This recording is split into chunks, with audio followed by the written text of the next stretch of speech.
আসসালামু আলাইকুম রহমতুল্লাহ। সবাইকে শুভেচ্ছা অভিনন্দন। মশিউর হোমিও হলের পক্ষ থেকে সবাইকে ঈদ মোবারক। মহান আল্লাহ তাআলা আমাদের শরীরের যে সমস্ত অঙ্গ প্রত্যঙ্গ আমাদের দান করেছেন, প্রত্যেকটা অঙ্গ প্রত্যঙ্গ হেফাজত করা আমাদেরই দায়িত্ব। আমরা যদি এই সমস্ত অঙ্গ প্রত্যঙ্গকে বেখেয়ালে কখনো ঝুঁকির মধ্যে পড়ে, তার জন্য কিন্তু আমরাই দায়ী এবং এরও কিন্তু একটি হিসাব আছে। এজন্য শরীর স্বাস্থ্যের যত্ন নেওয়া প্রত্যেকটি মানুষের কর্তব্য। কিডনি পীড়া, আমাদের শরীরের অভ্যন্তরে যে সমস্ত দামি দামি অর্গানগুলো রয়েছে তার মধ্যে একটি হচ্ছে কিডনি। কিডনি পীড়া যেই ফ্যামিলিতে আছে আর যেই মানুষটির মধ্যে আছে, ওই মানুষটি সহ ওই ফ্যামিলিকে ধ্বংস করবার জন্য যথেষ্ট। কারণ কিডনি পীড়া এত ব্যয়বহুল, এই ব্যয়ভার বহন করতে গিয়ে একটি পরিবার নিঃশেষ হয়ে যায়। তাই আমরা যদি শুরুতেই আমাদের অঙ্গের বিভিন্ন বিষয়গুলোর কার্যক্রম জানি এবং সেগুলো কিভাবে আমরা যত্নে রাখতে পারি এবং যত্নে থাকতে পারি, সেই বিষয়গুলো আমরা যদি জানি, তাহলে কিন্তু এই সমস্ত অঙ্গ প্রত্যঙ্গগুলোকে আমরা নিরাপদে রাখতে সক্ষম হব। কিডনি পীড়া, এখন কিডনি আমাদের দেহের কোথায় অবস্থান করে আমরা কম বেশি সবাই জানি। তো কিডনি হচ্ছে মেরুদণ্ডের দুই পাশে কোমরের উপরে দুইটি কিডনি অবস্থিত। এই দুইটি যন্ত্রের মাধ্যমে মূত্র উৎপন্ন হয়, পরে আস্তে আস্তে তলাপেট দিয়ে মূত্রথলিতে জমা হয় এবং মূত্রদ্বার দিয়ে তা নির্গত হয়। এটি একটি স্বাভাবিক একটি সংজ্ঞা। এখন যদি কিডনি পীড়া হয়, তাহলে প্রথমেই যে সাইন সিমটমটি উপস্থিত করে তা হচ্ছে আমাদের মূত্র কমে যায়, অর্থাৎ আমরা যেই পরিমাণ পানি পান করি সেই পরিমাণ আমরা মূত্র বিয়োগ করি না। এটা একটা প্রথম একটি সাইন, অর্থাৎ যে লোকটি কিডনি পীড়াতে আক্রান্ত হচ্ছে তার প্রথম যে লক্ষণটি প্রকাশ পাবে সেটা হচ্ছে মূত্রের পরিমাণ কমে যাওয়া। এর সাথে সাথে যখন মূত্র পরিমাণ কমে যাবে, দ্বিতীয় যে লক্ষণটি প্রকাশ করবে সেটি হচ্ছে শরীরে শোথ প্রকাশ করা, অর্থাৎ সোয়েলিং, অঙ্গ প্রত্যঙ্গ ফুলে যাওয়া। স্পেশালি পা থেকে শুরু করে অনেক অঙ্গ ফুলে যেতে পারে এবং সর্ব অঙ্গে এই শোথটি প্রকাশ পেতে পারে। আরেকটি বিষয় হলো রক্ত স্বল্পতার মতো উপসর্গ তৈরি হবে, মানে দেখতেই তাকে ফ্যাকাশে লাগবে এবং অত্যন্ত দুর্বল অনুভব করবে। আরেকটি বিষয় হলো যে কিডনি রোগীরা যখন ঘেমে যায় তখন তাদের ঘামে মূত্রের একটি গন্ধ পরিলক্ষিত হয়। আরেকটি লক্ষণ হচ্ছে কিডনি পীড়াগ্রস্ত মানুষ এমন ব্যথা শুরু হয় যে ব্যথাটি তাকে অস্থির করে তুলতে পারে। এখন কিডনি পীড়ার যে সমস্ত কারণে কিডনি পীড়া হয় তার অন্যতম কারণ হচ্ছে পানি কম পান করা এবং অতিরিক্ত ঠান্ডাজনিত সমস্যা যাদের থাকে তাদের কিডনি পীড়া হতে পারে। যারা অতিরিক্ত আমিষ খান তাদের কিডনি পীড়া হতে পারে। যারা মূত্রকে ধরে রাখে, অর্থাৎ মূত্রর বেগ দিয়েছে কিন্তু সে যথাসময়ে মূত্র বিয়োগ না করে দীর্ঘ সময় মূত্র ধরে রাখে, তাদের এই কিডনি পীড়া হতে পারে। যারা বিভিন্ন ধরনের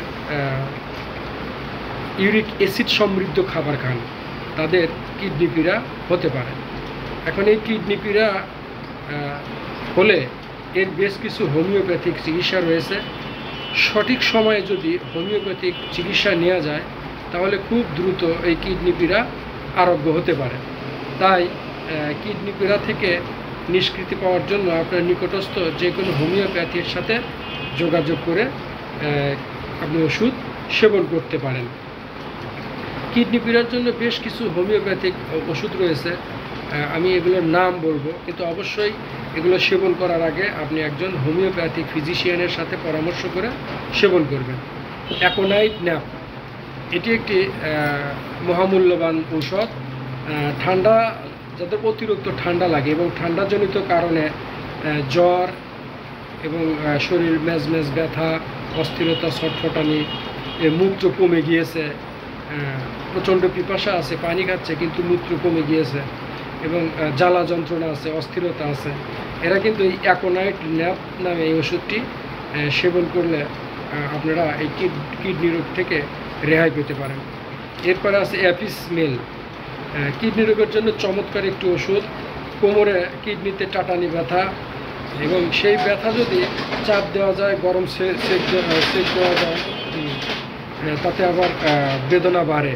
এখানে যদি আপনি ঠান্ডা কিছু প্রলেপ করেন তাহলে সেই বেদনা উপশম হয়, এবং আপনার মূত্রের পরিমাণ কমে যায়, সর্বশরীরে একটি ফোলা ভাব আছে, চোখের পাতার নিচে ফোলা ভাব পরিলক্ষিত হয়। তারা কিন্তু অ্যাপিস মেল এই ওষুধটি সেবন করলে খুব দ্রুত আপনারা উপকার পেতে পারেন।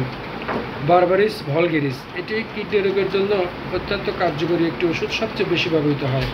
কোমরে সুস্ফোটানো ব্যথা এবং জ্বালাযুক্ত ব্যথা, চাপ দিলে এবং টিপলে এখানেও বেদনা বাড়ে, এজন্য রোগী চুপচাপ থাকে, এবং কিডনির ব্যথা মাঝে মাঝে শুরু হয়ে পায়ের নিচ পর্যন্ত আসে।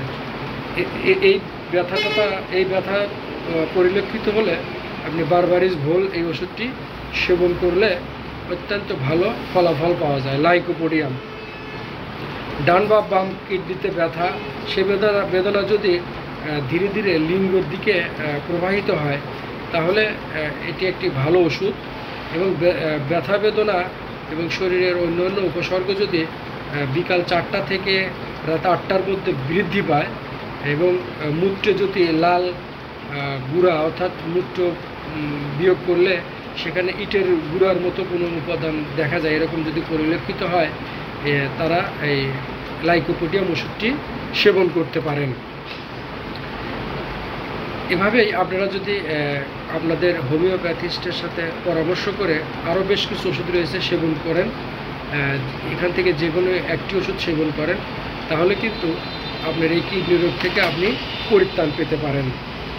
এখন এই কিডনি রোগের জন্য সর্বদা কিছু সাবধানতা অবলম্বন করা উচিত, যেমন ঠান্ডা যেন না লাগে সেই দিকে খুব খেয়াল করা, এবং এই জন্য সর্বদা সেফ জোনে থাকা এবং গায়ে কাপড় পরিধান করে থাকা, এবং বিশ্রামে থাকা। এই সময়টাতে আপনার এমন খাবার খাওয়া যাবে না যা পাচন ক্রিয়াতে অথবা হজম প্রক্রিয়াতে সময় নেয়। পানি পান করা, প্রচণ্ড ব্যথা বেদনা থাকলে দুধ, সাবু, বার্লি ইত্যাদি খাওয়া, মাছ, মাংস, ডিম, লবণ সম্পূর্ণরূপে এই সময় থেকে এড়িয়ে যাওয়াই ভালো।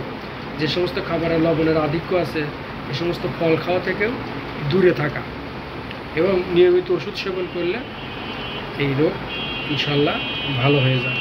সবাইকে শুভেচ্ছা, অভিনন্দন। আসসালামু আলাইকুম।